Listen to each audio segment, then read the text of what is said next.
कल्पना कीजिए एक ऐसा प्राणी जिसकी सांस में जहर है, जिसका स्पर्श मृत्यु है, जिसकी आंखों में समूचा ब्रह्मांड समाया है। और फिर कल्पना कीजिए कि उस प्राणी को खुद महादेव ने अपने गले में धारण किया। क्यों?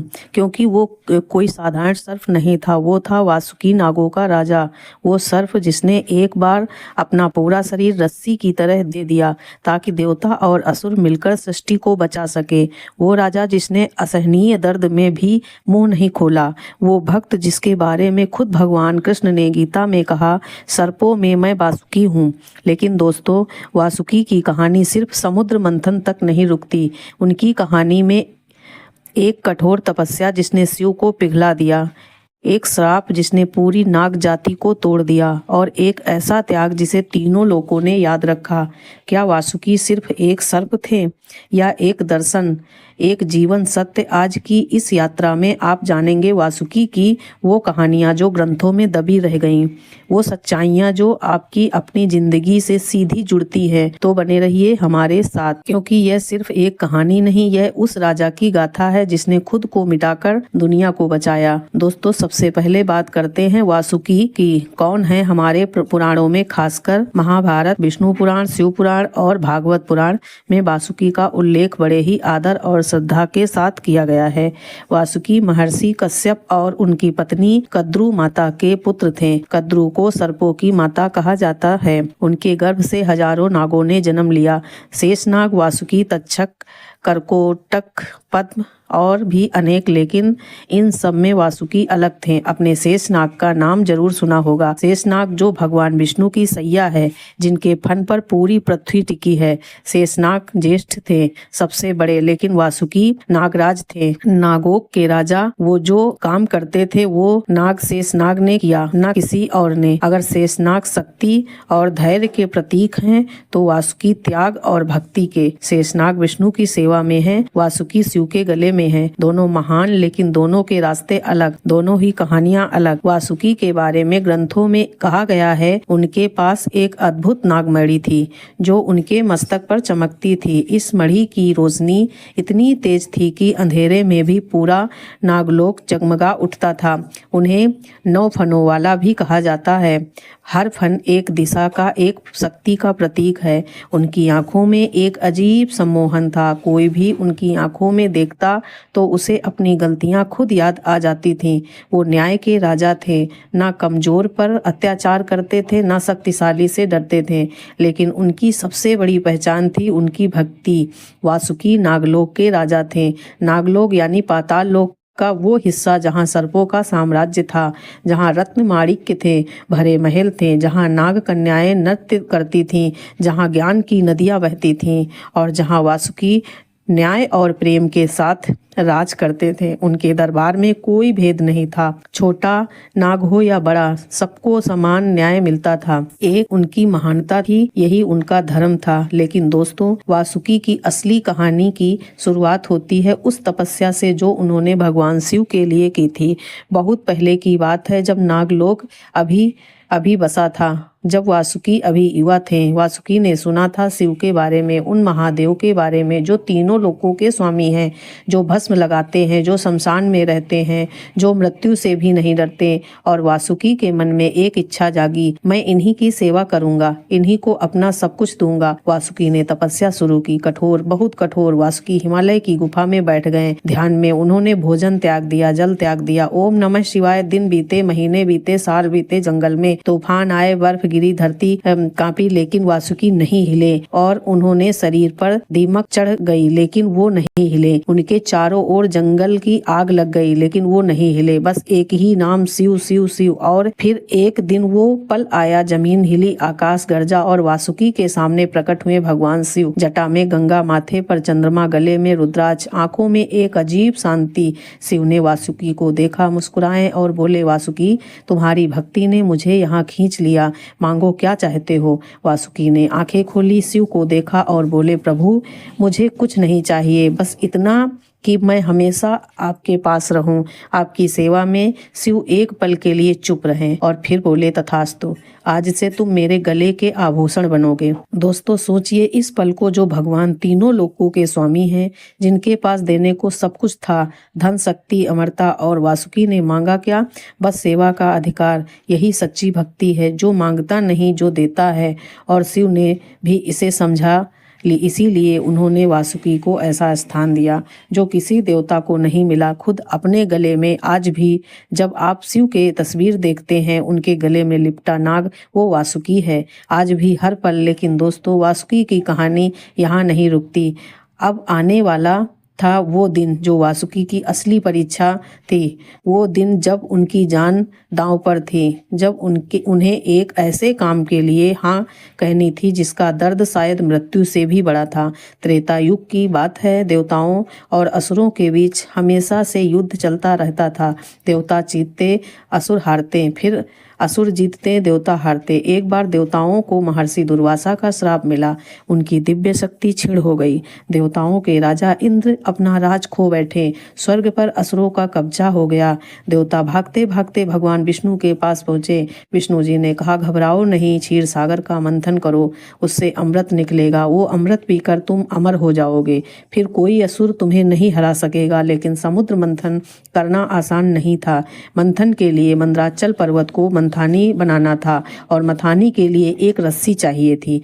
कोई साधारण रस्सी नहीं, ऐसी रस्सी जो पूरे मृदांचल पर्वत को थाम सके, जिसमें इतनी शक्ति हो कि देवता और असुर दोनों मिलकर खींचे तो भी टूटे नहीं। ब्रह्मा जी बोले, इस काम के लिए सिर्फ एक ही रस्सी काम आएगी। देवता उत्साहित हुए। कौन सी? ब्रह्मा जी ने कहा, वासुकी। और यह सुनकर पूरे ब्रह्मांड में एक पल के लिए सन्नाटा छा गया।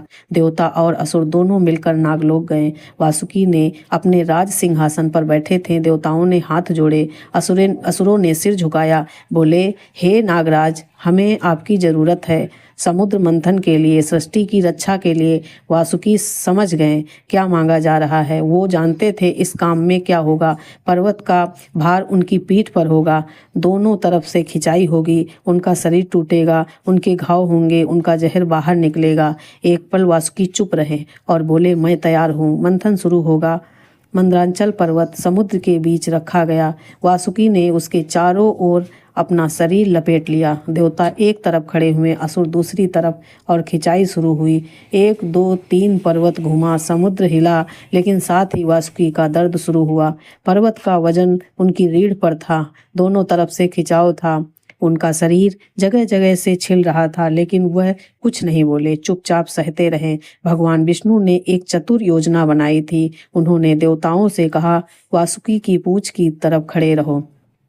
असुरों ने सोचा, हम तो सिर की तरफ रहेंगे, सिर में शक्ति होती है, हम ज़्यादा ताकत से खींचेंगे। उन्हें नहीं पता था विष्णु ने उन्हें फंसा दिया था। जैसे जैसे मंथन तेज हुआ, वासुकी के मुंह से धुआं निकलने लगा, आग के गोले निकलने लगे, और वह सीधे असुरों के मुंह पर जा रहे थे। असुर जलने लगे, भागने लगे, चिल्लाने लगे। वासुकी को पता भी नहीं था कि उनका दर्द देवताओं की रक्षा कर रहा है, उनकी तकलीफ किसी के काम आ रही है।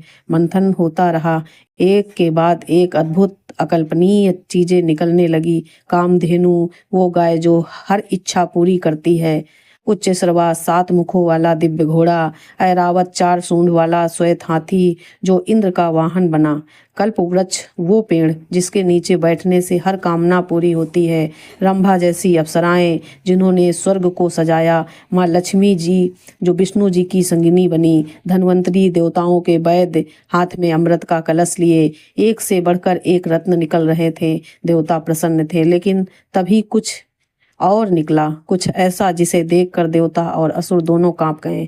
हलाहल महावश समुद्र की सतह काली पड़ने लगी। एक अजीब गंध आई, ऐसी जो नाक और फेफड़े जला दे।